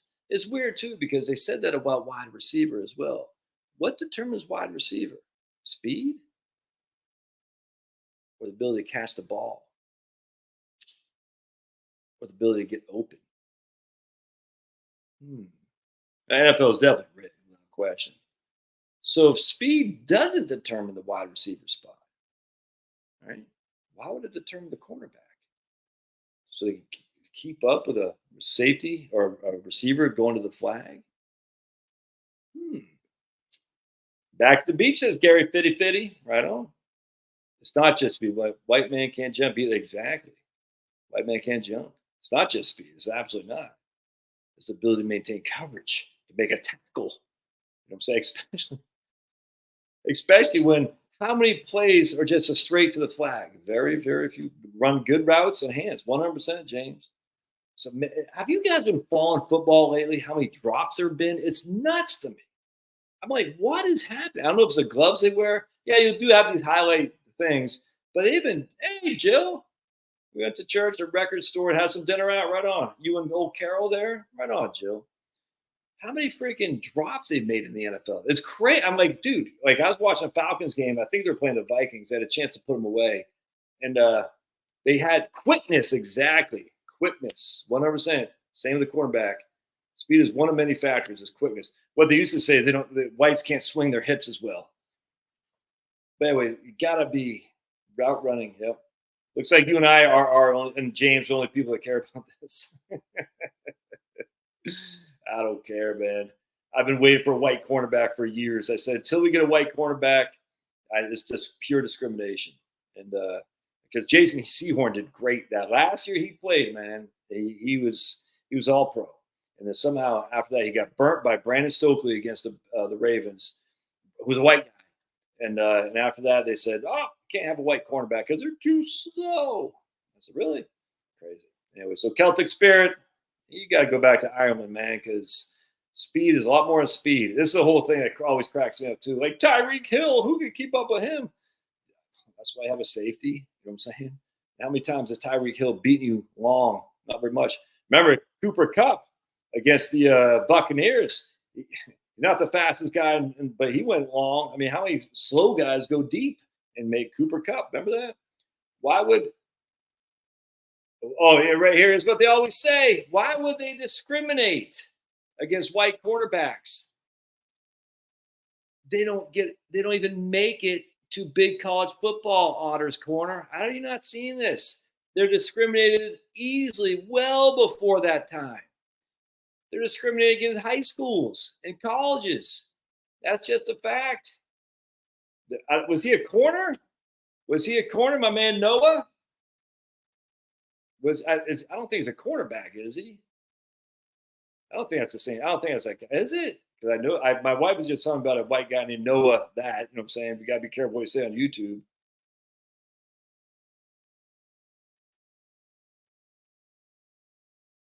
Yeah, I tell you, I know it's amazing how fast these guys. We were watching this game the other day. It's like, I mean, it's amazing how fast the speed is in the NFL. It's insane. You're just like, I don't know. I mean, I literally don't know how these guys do it. I just answered it. White cornerbacks, there's none in big college football. There's none. I just answered that. Because they're discriminated from point A to point B to point Z. There's none. because every coach thinks they're the next. I hate to say Bill Belichick because it turns out Brady was a bit better coach or a better guy than Belichick, but they're all being no. So you get this. It's like just like black quarterbacks in the old days, just like black quarterbacks, man. Black quarterbacks were said, "You're good in high school. Now we want you to play safety. Now we want you to play wide receiver." Just the same thing.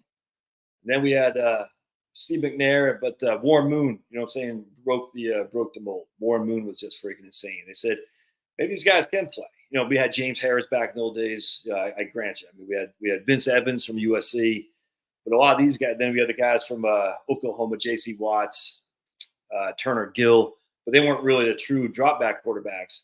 So they said, "Oh my goodness, we got to. You're good at college, but for football, we got to put you as a safety or as a wide receiver." That's exactly what they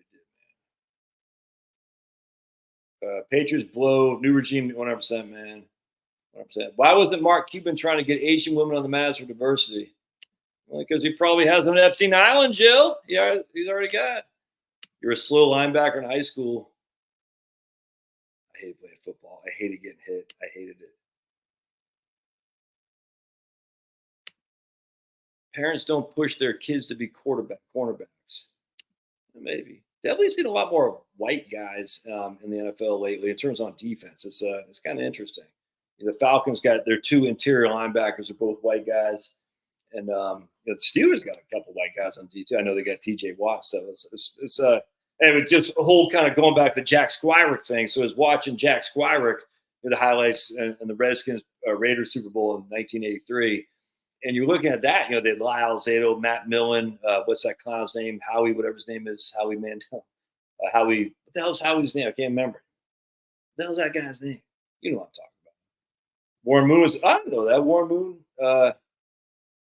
Warren Moon. I don't think it was Doug Williams. I don't think it was Doug Williams, Harry. I think Doug Williams was a little bit before the stereotype got changed.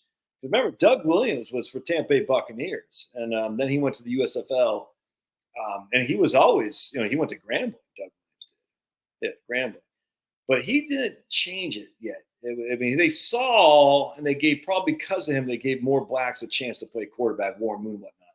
But I don't think he was. I think it was Warren Moon actually who broke because that guy was just freaking stud. Howie Long, that's what it was, right?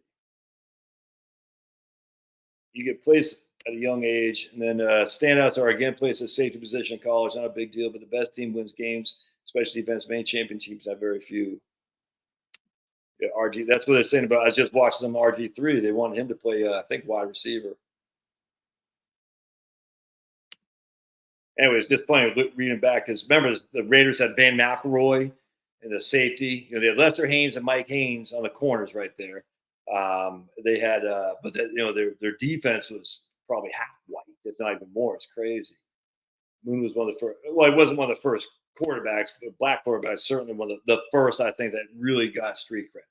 I think Doug Williams, the USFL time, set him back because he was out of the NFL.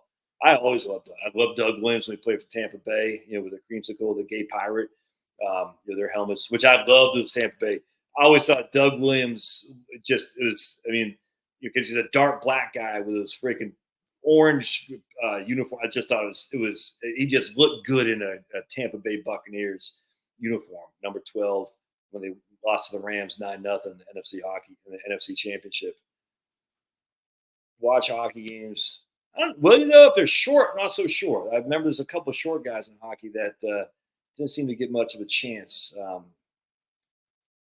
can't remember where I was reading that from. Houston's whooping the Colts. Oh, man. Let's hope the Colts would. My man Gardner Minshew.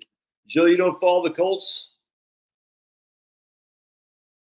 Yeah, wishbone. I'd love to see the wishbone, man. Bring back the wishbone, the real wishbone. All right. So let's go back to this. I wish you would stop talking. Yeah, I wish you'd stop talking sports. The stick to the issues crowd. That's what it is. Stick to the issues crowd. All right, so right here, we should be taking gains off the table, 100%. Now, obviously, this is just an extreme example. But what most people are going to do, as my man did, he goes, this is getting shellacked. This is doing great. So I want to do this. And this is where That's right. Exactly. 100%, man. That's just my buy high, sell low philosophy. Hey, that's a money maker. 100%, Chaz. I'm with you, brother. That's a money maker, not for us, but it's a money maker for the people on the other side of the trade. Um, yeah, there's a couple small guys. 100%. Yeah. Is he Japanese? Yamamoto. Yeah.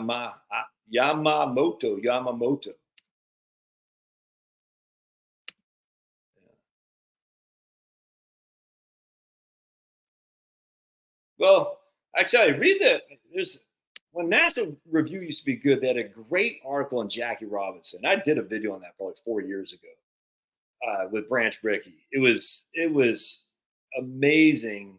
Like the St. Louis. So remember the St. Louis Cardinals, the baseball Cardinals. Back in the late '70s and early '80s, Willie McGee, Ozzie Smith, a couple other guys, speedsters. You know what I'm saying? All black. The team was basically all black. You know what I'm saying? And just speedsters around whatever Busch Stadium was. It Busch Stadium? I can't remember. And they didn't hit any home runs. You know, they did old-fashioned baseball. You know, get a walk, base hit, steal. But in the 1950s, the St. Louis Cardinals had no blacks on the team at all. No whites on their team at all. No blacks, excuse me. Until a lot of the black employees of Busch Beer or something like that, because they're owned by the Busch family, they started getting like, hey, what the hell? You know what I'm saying? And so the Cardinals, even with Stan Musial, didn't do anything like in the 40s. They did nothing with Stan Musial. Nothing. Because they would not hire competent, quality black players. It's crazy. And so then they said the blacks who worked at Busch, I guess they not rabble rousing, but they started, saying, hey, we're not screw you guys. You know what I'm saying? And long story short, they started to integrate. I forgot it was a great article, man. I said, man, that's freaking cool to hear. And as such, then they became a stellar. And then they had Bob Gibson as a pitcher in the 60s. You know, it's crazy. So they went from literally being horribly discriminatory and basically sacrificing Stan Musial's career to being incredibly inclusive by looking for talent, and as such becoming just stellar. I mean, it was crazy. And then on top of that, you had the Red Sox who didn't have any blacks, you know what I'm saying? And the funny thing was the Yankees didn't either, but the Yankees were so good because Mickey Mantle, all these guys, they didn't need to hire any blacks. But then they started in the 60s, they started going down south. They're not doing so well. And then they started hiring blacks. If you can look at the National Review story on Jackie Robinson from like 1994, it's breathtaking. It's an eye opener. I said, man, what a great story. It showed you that, man, you can discriminate, but it's going to hurt your bottom line. And this is what we all would know, is that you want to discriminate, that's stupid, because it's going to hurt you. You should hire the best quality talent. Well, now it's acceptable to discriminate against whites. We know this for a fact. This is not debatable. And this is the whole thing, like whites don't want to say, don't discriminate against us unless they have to throw in Asians too. I said, no, just say don't discriminate against whites. And Asians can say don't discriminate against Asians. If you want to join together, that's fine. But whites are like afraid to say they're discriminating against whites. They'll say, oh, they're discriminating against Asians. That's a bridge too far. But they're okay with discrimination against whites. It doesn't make sense. Just don't discriminate. It's stupid. You have a right to do so, by the way. If you want to, that's fine. You have absolutely right to do so. In fact, I remember listening to, I forgot who it was, is Young Ripa. I don't know if you all listen to Young Ripa, Rippa.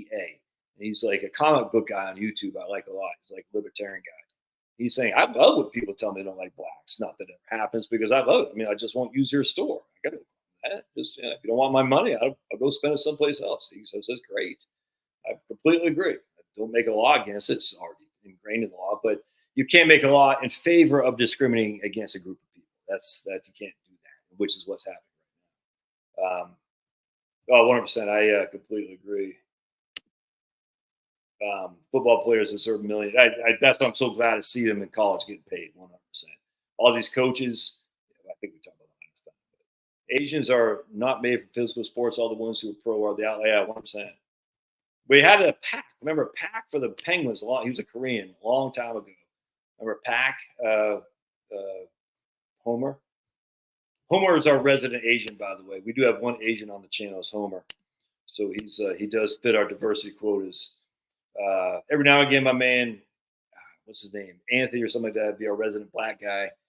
He'll show up every now and again for our diversity quotas, and they both crush. And then we even had a trans person on this who fit our diversity quotas as well. And that trans person is not here. Hasn't been. He or she. What is that? I forgot. I think it's a. She is a she, or he got his stuff chopped off, and so is a she. I think if you get your stuff chopped off, you qualify for a she, 100%.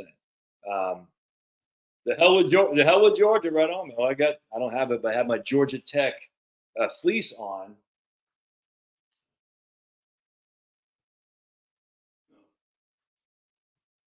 So I was wearing my Georgia Tech fleece.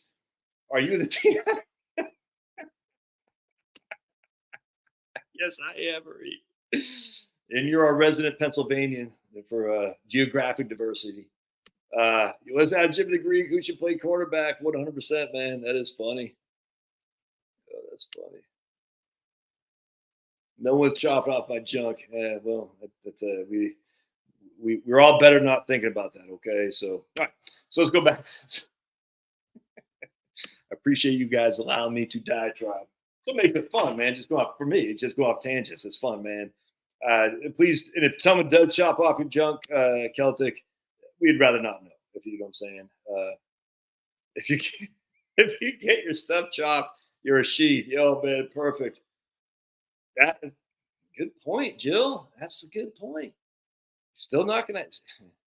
You're still gonna have to get checked for prostate cancer. You're still not gonna have men don't have menopause, right? That's a man. Jill's bringing the heat. Good point. You still got the male stuff. Then try to there you go. Look at Jeremy. Even Jeremy's from Maine, not the brightest bulb from Maine. Jeremy can fix a car, but if you ask him 2 + 2, he's gonna say, not so sure. But he can definitely fix your car. You can be Surgeon General then. What's up with our boy Lloyd Austin in the hospital? Oh, poor Lloyd. How many people did see? I have no sympathy for these people. None. That's not people always say it's not Christian. There is just war. You know what I'm saying? There is, at least the Catholics recognize the need for a just war, whatever. But if someone is blatantly mandating things that have a potential to harm people, we know I got to be careful what I say here, which that guy did. And he gets sick after his mandates that harm people. I'm supposed to feel sorry for him? I don't. Not at all. Sucks for you, Lloyd Austin. How many people did you hurt with your crazy mandates? Freaking scumbag. I am still pissed by 2020. I'm not gonna lie to you. In 2021, I don't forget this stuff. And look, if you got that jab on your own, I don't care. But if you're like, call me a freaking Nazi or saying you want to get people killed, blah blah blah, this is not the channel for it. This by no ways is the channel for it. Yeah, right up deadly, 100%. You're right. Even if they got their junk dropped off.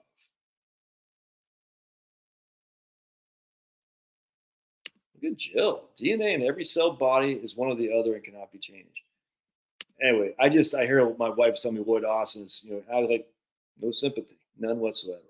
If you do things that harm other people and you're doing it deliberately by saying they can't get military exemptions, and then you give them a dishonorable discharge, you effing scumbag. I got nothing but contempt. Like saying to Colin Powell for how many people they put for their fakeness, George Bush, on what they knew and that they did this war in Iraq. And I fell for it. That's what makes me so mad. I didn't fall for this crap. I'll tell you that right now.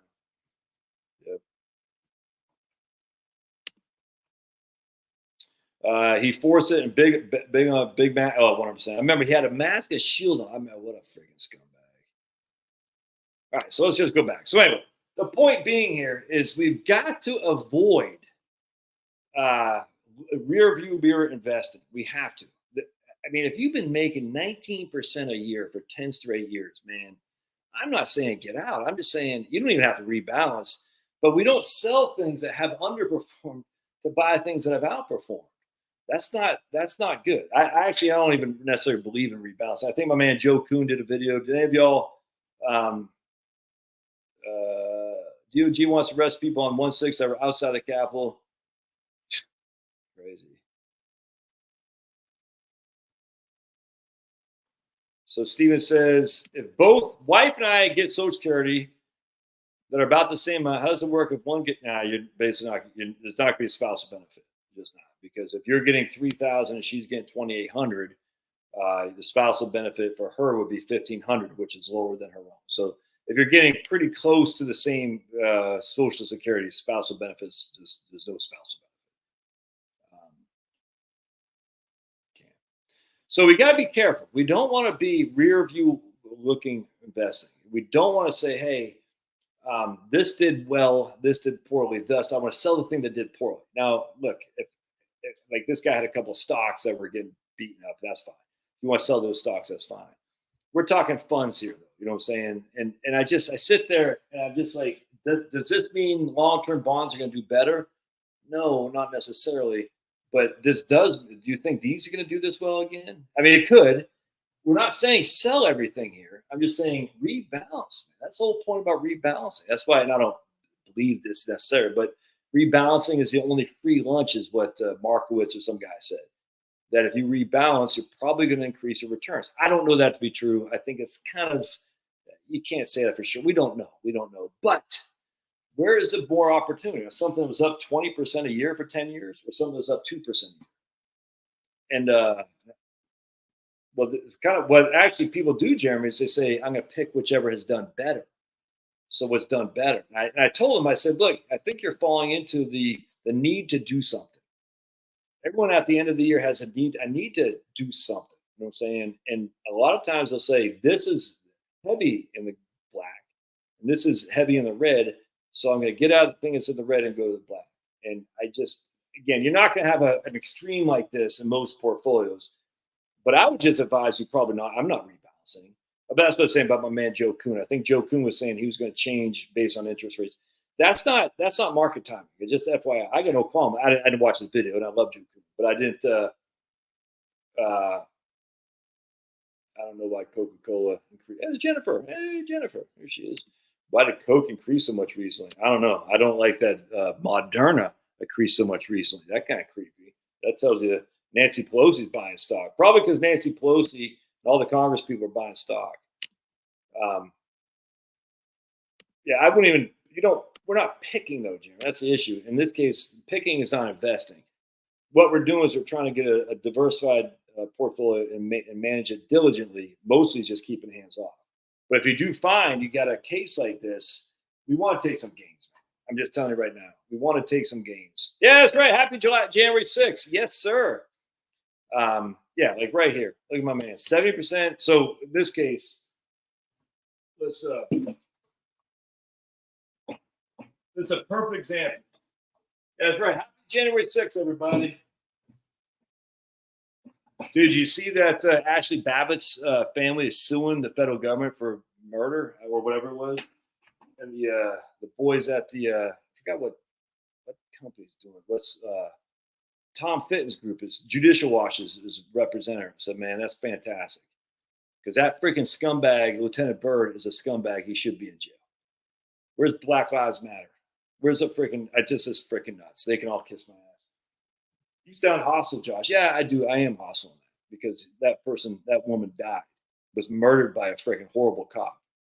And they made this guy out to be like a freaking hero. And he's not. He should be in prison for the rest of his life for homicide, 100%. And as such, I hope that goes, and I hope they win, because that guy's a scumbag. And I can't believe they had him in congressional testimony. I'm sure some Republicans were kissing his ass too. And lynching. So here's my man. We're going to go. This is a good example. We got 70% here. We're just going to do, for simplicity, $70,000. All right. And we got 30% here. All right. So we had basically VTI. So let's look at, and then we have BND. So we have VTI and BND. Who's this guy who said this? Where is he here?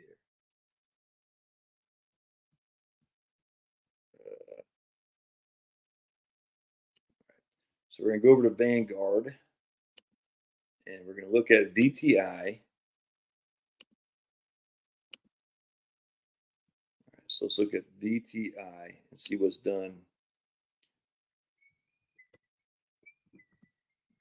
I'm a little bit late on my course, by the way. I mean, I'm doing it pretty heavily now, but I was some of the videos I did a couple months ago that I was going to use. I wasn't happy with them. I just erased them. I did them all again.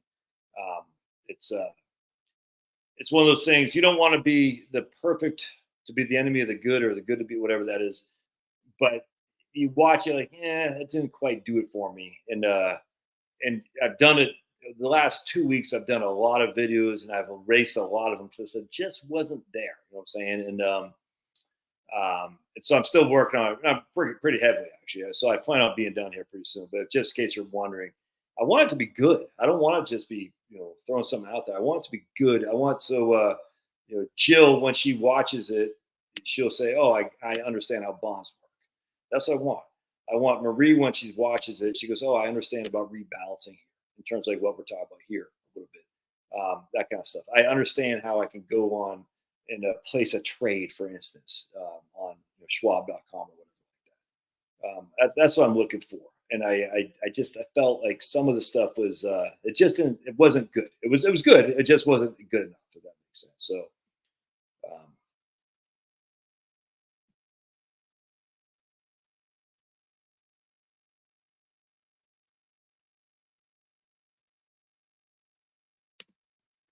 what do you guys hear about Florida? Well, James, you heard about Florida about the cops and airspace and internet was shut down over a gang of kids fighting? I don't know anything on that. That's crazy.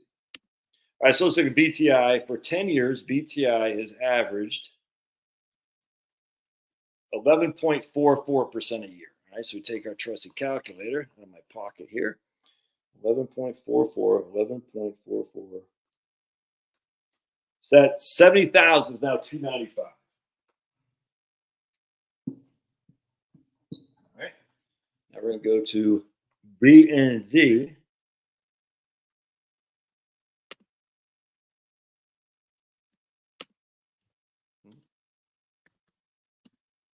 BND. I'm dynamite. BND.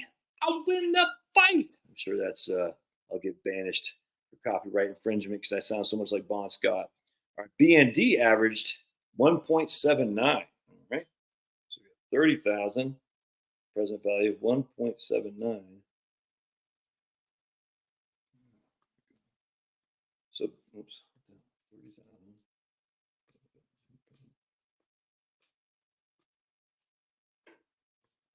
It's 35,000. Basically 36,000. Let me just make sure I got. Sorry. So here's a perfect example. Right here. All right, so here we got 295 plus 36. We got 331, of which 90% is here. All right, so that's too much. So it was 30. It was 70-30 before. So if it's going to be 70-30, we got to have this go down to what, 200 and the how much you got total in there? 230, 330. So this should be 231. That would be, yeah, it'd be about 100. All right, so in this case, we need to move, 64,000 here. Now, there's 2 points to this too, and another reason rebalancing works, and you shouldn't do it every year. I don't know why people do this every year. I'd say do it every 3 to 5 years. Every year is that's too much, but you can. But Miami Mall had shadowing aliens visit. Can I look at FSKAX? Same idea as V2. Is that a anyway? So real quick, Jeremy. So what we have here is we have not only do we have we want to rebalance so we're not 90-10 anymore. We're going to go back to 70-30 if that's still appropriate for this guy. But we want to take gains when they're given, because what most likely you want to buy low. That's one of the benefits of rebalancing is that you're forcing yourself to sell high. And you're forcing yourself to buy low. And the whole point of investing is buy low, sell high. And that's so I mean, I don't know which has more upside. I think for the next 1 to 3 years, bonds have more upside than stocks with less relative to risk. I could be wrong, but here we're selling high and we're buying low. That's the whole point. Sell and buy. And I'm surprised how many people do the exact opposite. Surprised how many do the exact opposite, where they say, I'm going to go with the thing that's up. I'm like, that's not buying low and selling high. That's selling low and buying high. Yeah. And we don't want to do that. Now, some people could say, like my man, he might be 10 years older now. He might say, I don't even want a 70-30. I want to go 50-50. Again, that's a good move. Like, again, I don't know what my man Joe Kuhn was video was. I just saw he was going to change around his portfolio a little bit because of interest rates. I completely agree with that. I'm telling everyone, all my clients, a downshift one. If you're all in stocks, you're in fifth gear, downshift to fourth. If you're 80-20, downshift to third. I can get some water. Hold on a second.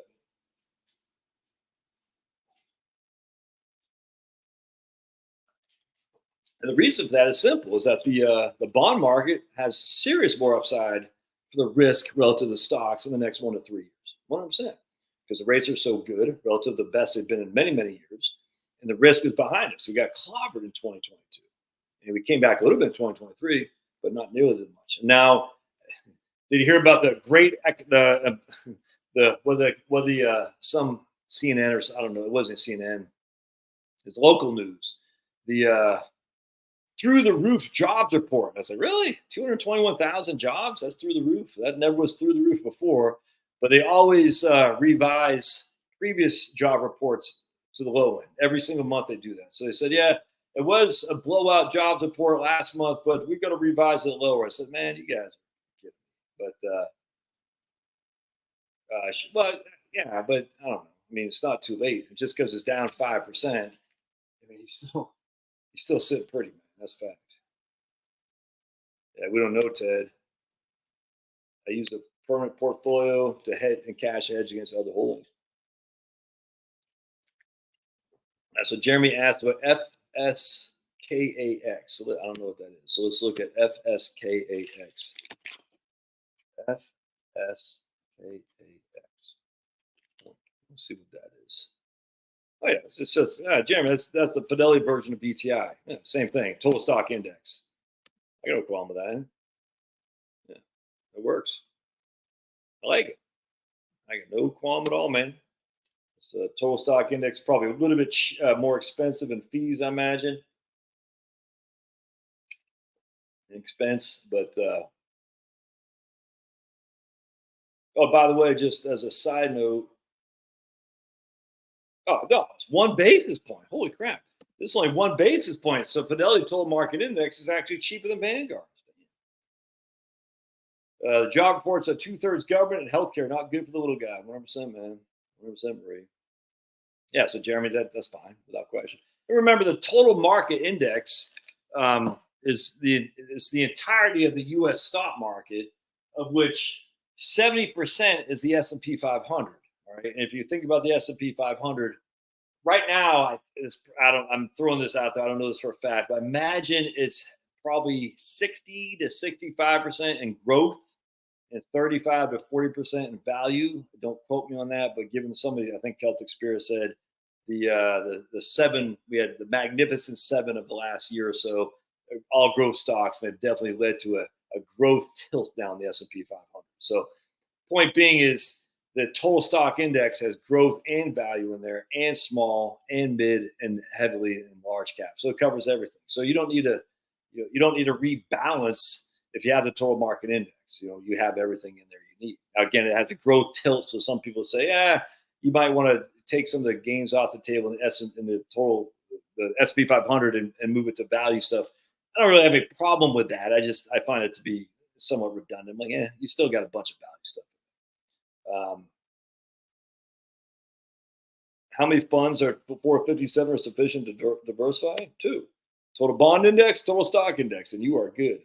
Pablo is upstairs hanging out with my wife. Pablo took a poop in my room today. Can you believe that?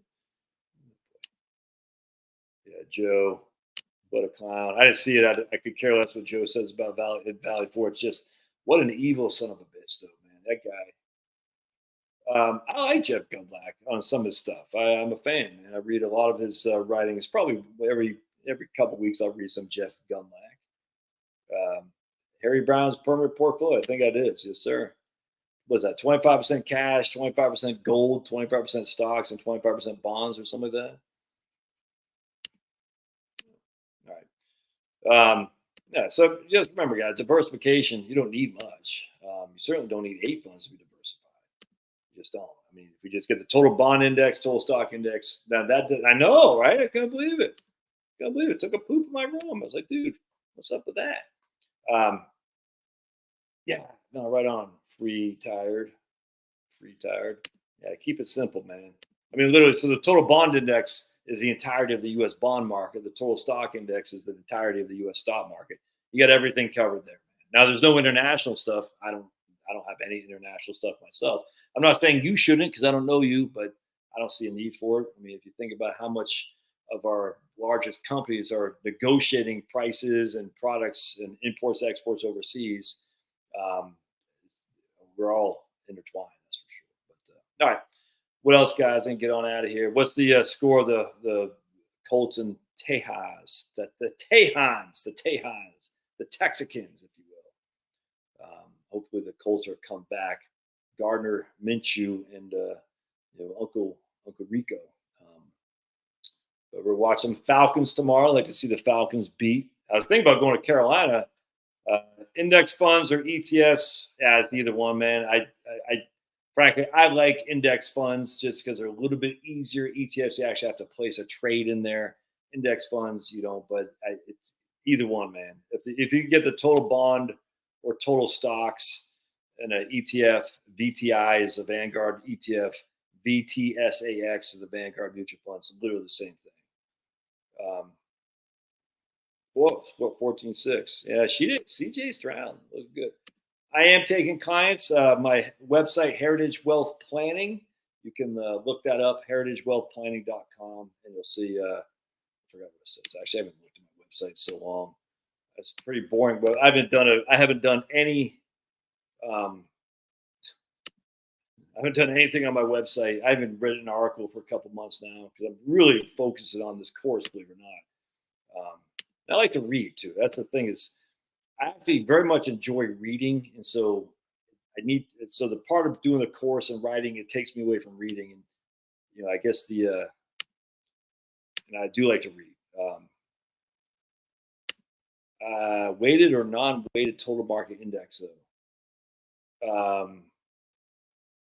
Weighted or non-weighted? Weighted and what, like in terms of equal? Is that what you're saying? Like equal shares or capped? I don't like the. I don't know. I like the just a good old fashioned total index. That's market cap. I'm not sure if we're calling the same thing, but we have equal shares or what they call that. I forgot what it was. They have equal shares. Yeah, heritagewealthplanning.com. Right on, Marie. Thank you, man. Vanguard phone reps are not good. Oh yeah, no, I like it based on market cap, 100%. They actually look. The only time the equal shares did better was in 2000s and the aughts, and it did much better. I don't actually know it did much better, but it did better in the aughts. But it did a hell of a lot worse in these last 15 years, and it's just because trends and momentum. I mean, that trends and momentum works in investing for sure. And equal shares, I think your the 500th largest stock in the S&P 500 has the same market in the index as Apple. I don't think it's justified, frankly. Hey, thanks, James. Equal weight. That's what. Yeah, equal weight. Right on. There you go. Exactly. Thanks. I don't know. I've dealt with young clients I would say all the time. Generally, it's really people are looking at retirement though. Firm fins.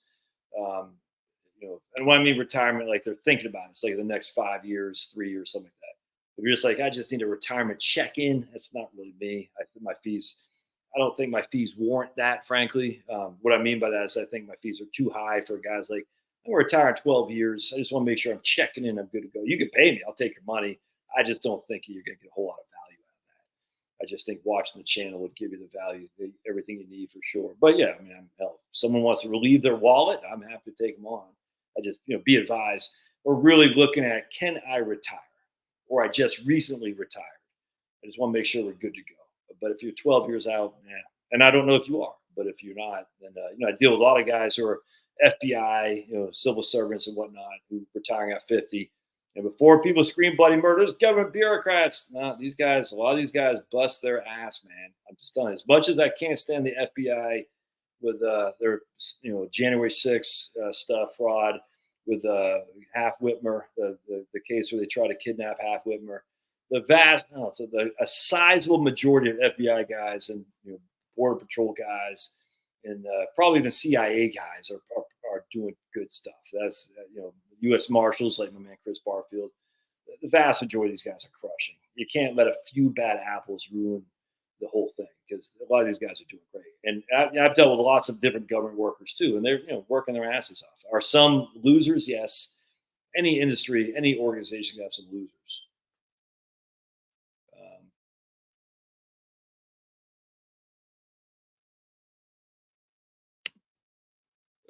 My man's 90-year, married, filing jointly, 90,000 a year. Does it make sense to put my REIT in my Roth or my brokerage? I'd put my Roth 100%, and put a fund that doesn't pay much in dividends or capital gains, like hey, thanks, Sean. Look at Sean. No, don't make any portfolio recommendations. We look at asset allocation.